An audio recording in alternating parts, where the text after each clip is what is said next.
మహేశ్వరి గారు ఏం చేస్తుంటారు? ఇక్కడే పని చేస్తాం సార్. బస్ స్టాండ్ లోనే పని చేస్తుంటారా? బస్ స్టాండ్ లోనే ఉడుస్తాం. ఓకే. ఇప్పుడు నిన్న మహాలక్ష్మి అనే పథకం స్టార్ట్ అయింది కదండి, రేవంత్ రెడ్డి గారు నిన్నే స్టార్ట్ చేశారు.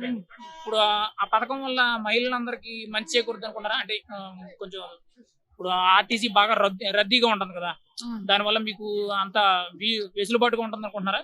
విసులుబాటుగా ఏం లేదు, మామూలుగానే ఉంది. కానీ ఏంటంటే ఇవన్నీ పెట్టే వరకు మళ్ళీ కొట్టుకొని వస్తారు ఏమో పబ్లిక్ అన్నట్టు ఉంది. మరి మేమైతే పని చేస్తున్నాము. నా బాధ చెప్తా. ఇప్పుడు 3 నెలలు జీతాలు, మాకు 7,000 జీతం. 3 నెలల నుంచి మాకు జీతం ఇస్తలేడు, మా పిఏ పైసలు ఇస్తలేడు, మా జీతం ఇస్తలేడు. కాదు, ఆర్టీసీలోనే వర్క్ చేస్తున్నారు. మీకు 3 నెలల నుంచి 3 నెలల నుంచి రూపాయి జీతం లేదు. మరి మేము ఏం తిని బతకాలి? ఇప్పుడు అంటే గత 3 నెలల నుంచి జీతాలు ఇవ్వలేదు అంటే కేసీఆర్ గారు ప్రభుత్వమే కదండి మీకు జీతాలు ఇవ్వండి. కేసీఆర్ ఇస్తుండు, నడుమున్నోడు తింటుండు. కాంట్రాక్ట్ నడుమున్నోడు తింటున్నారంటే కాంట్రాక్ట్ తీసుకుంటే మరి ఆ విషయం సీఎం గారి వరకు మీరు తీసుకెళ్ళకపోయారండి? తీసుకెళ్ళలేదు. మీ సంఘం కమ్యూనిటీ ఉంటది కదా, తీసుకెళ్దామంటే మా ఆంధ్ర ఆడవాళ్ళు ఒక తీరు ఉండరు కదా సార్. ఉంటారా? ఉండరు. 3 నెలల నుంచి అయితే మీకు జీతాలు 3 నెలల నుంచి రూపాయి జీతం లేదు. ఇది అందరికి ఎరకనే.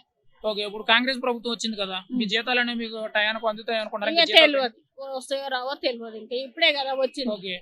మరి ఇప్పుడు ప్రగతి భవన్ లో మిగిలిన వాళ్ళు ఏమైనా సమస్యలు ఉంటే డైరెక్ట్ గా చెప్పుకోవడానికి అని చెప్పి ప్రగతి భవన్ నుంచి వెసులుబాటు కల్పించారండి. డైరెక్ట్ ప్రజలే సీఎం గారి దగ్గరికి వెళ్ళి ఆ సమస్యలు చెప్పుకోవడానికి నిన్న కూడా చాలా మంది వెళ్ళి చెప్పుకున్నారండి. అలా మీరు వెళ్ళి చెప్పుకుంటే మీ సమస్య తీరుద్దు అనుకుంటారు కదా? ఇంత ఇబ్బంది అవుతుంది సార్. అంటే మాకు ఇంట్లో భర్త లేని వాళ్ళు ఉంటారు, ఒక మాట. అవునండి. ఆడపిల్లలు ఉన్న వాళ్ళు ఉంటారు. మరి వాళ్ళకి అన్ని మేము 7,000 జీతం వల్ల మేము అన్ని చెయ్యాలంటే చేస్తామా సార్? ఒక మాట. అంటే ఒక రోజు అనేది మీరు కేటాయించుకొని అక్కడికి వెళ్ళి మీ సమస్య అంటే నా సార్ ఇంకెవరు రారు కదా. ఓకే. అంటే వాళ్ళందరూ డబ్బు ఉన్న వాళ్ళు అనుకుంటారా? డబ్బున్న వాళ్ళు కాదు, ఎవరైనా డబ్బు లేని వాళ్ళమే, అందరం పేదోళ్ళం. మరి అందరూ లేదనుకున్నట్టు మీ సమస్యను సీఎం గారి దగ్గర వరకు తీసుకెళ్తే ఖచ్చితంగా తీసుకెళ్దామంటే మా ఆడవాళ్ళు రారు సార్. నేను ఒక్కదాన్ని పోతాయి. ఇప్పుడు మీకు అంతేనండి? ఇంకేమైనా సమస్యలు డ్యూటీ పరంగా నాకు జీతం అయితే వస్తలేదు సార్. అది నాకు కావాల్సింది. మీ డ్యూటీ అనేది పర్మనెంట్ అండి? Contract basis. అది ఇప్పుడు కాంట్రాక్ట్ అంటే ఎన్నాళ్ళు?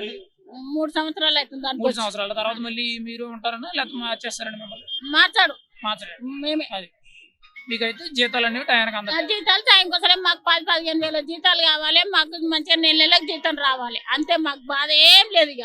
ఓకేనండి.